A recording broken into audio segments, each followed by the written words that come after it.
Hi అండి. నేను మీ భాగ్యలక్ష్మి. ఈరోజు మీకు నేను బన్ దోశ చూపిస్తా. దానికి కావాల్సినవి 2 కప్పులు రవ్వ, బొంబాయి రవ్వ,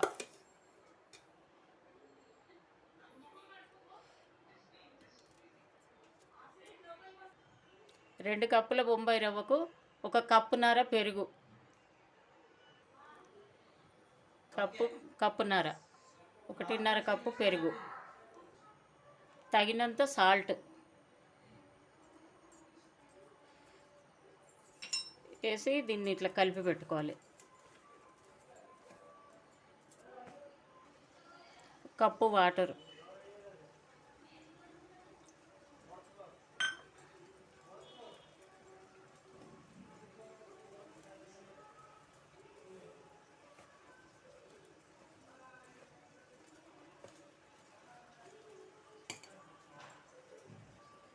ఇంకో సగం కప్పు పోస్తున్న వాటర్, 1.5 కప్పు పోసిన.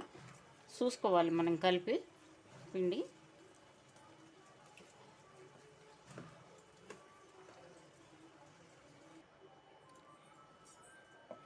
రెండు కప్పులు వాటర్ పట్టినాయి. కప్పున్నర పెరుగు, 2 కప్పులు వాటరు, 2 కప్పులు రవ్వ, తగినంత ఉప్పు వేసి కలిపి ఇట్లా పెట్టుకోవాలి. దీన్ని ఒక 15 నిమిషాలు నాననివ్వాలి. ఇప్పుడు పోపు పెట్టుకుందాము. జీలకర్ర, ఆవాలు, మినపప్పు, శనగపప్పు,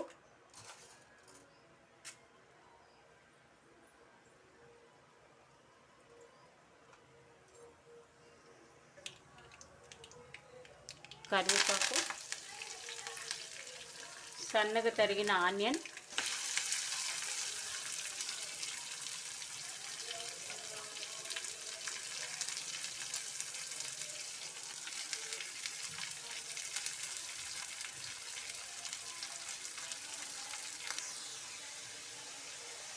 సన్నగా తరిగిన పచ్చిమిర్చి, క్యారెట్,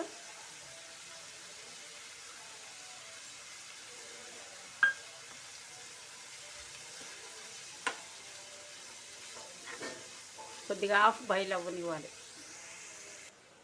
పోపు వేగే వరకు మనం ఇందాక నానబెట్టి పెట్టుకున్నాం కదా రవ్వ, ఈ రవ్వ అంతా కొద్దిగా ఇట్లా నానింది. ఇప్పుడు మిక్సీలో వేసుకోవాలి. ఇది కొంచెం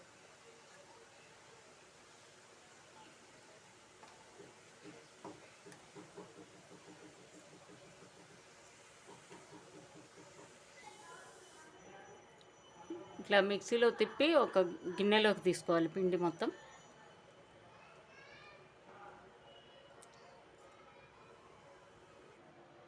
పోపు ఇట్లా వేగింది కదా, సగం వరకు వేగింది. దీన్ని చల్లారబెట్టి మనం పిండిలో కలుపుకోవాలి. మిక్సీలో వేసుకున్నాం కదా ఈ పిండి, ఇట్లా మీకు కొంచెం గట్టిగా అనిపిస్తే కొద్దిగా వాటర్ వేసి మిక్సీలో వేసుకోవాలి. ఇది ఇట్లా ఉంటే చాలు పలుచగా. దీంట్లో ఇప్పుడు మనం వేయించి పెట్టుకున్న ఆనియన్, పచ్చిమిర్చి, ఈ పోపు అంతా దీంట్లో వేసుకోవాలి.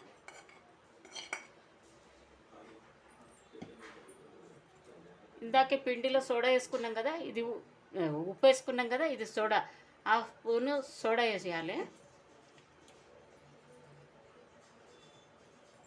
హాఫ్ కప్పు రాగి పిండి. దీంట్లో మీరు జొన్న పిండి అయినా వాడచ్చు, బియ్యం పిండి అయినా వాడచ్చు, రాగి పిండి అయినా వాడచ్చు. దీన్ని బాగా కలుపుకోవాలి.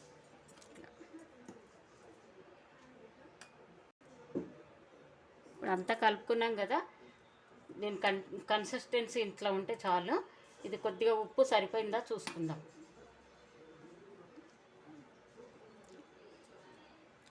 కొంచెం ఉప్పు పడుతుంది, ఉప్పు వేస్తున్నా, కొంచెం ఉప్పు పడుతుంది.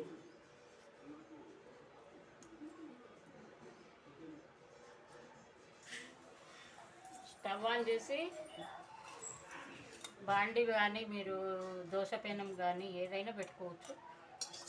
లేకపోతే దిబ్బ రొట్టె వేసే కడాయి ఉంటుంది కదా, అదైనా పెట్టి ఇట్లా ఆయిల్ వేసి కాగిన తర్వాత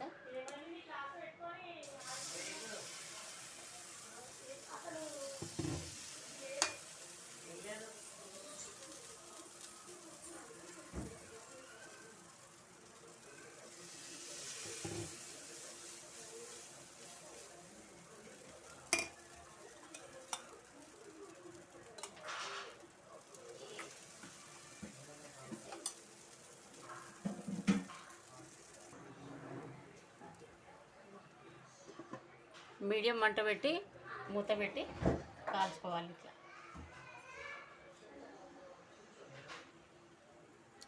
ఇట్లా కాలింది సగము. ఒక పక్క కాలిన తర్వాత ఇట్లా ఇంకో పక్క తిరిగేసుకోవాలి.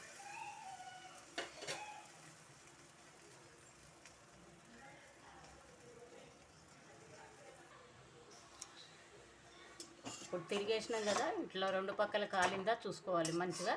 చిన్న మంట మీద ఉడికించుకుంటే లోపల దాకా ఉడుకుతుంది. పెద్ద మంట పెడితే పైన మాడుతుంది, లోపల ఉడకదు అన్నమాట. ఇట్లా ఉడికించుకొని మీడియంగా ఉండాలి మంట. బాగా పెద్దగా ఉండొద్దు, మరీ చిన్నగా ఉండొద్దు.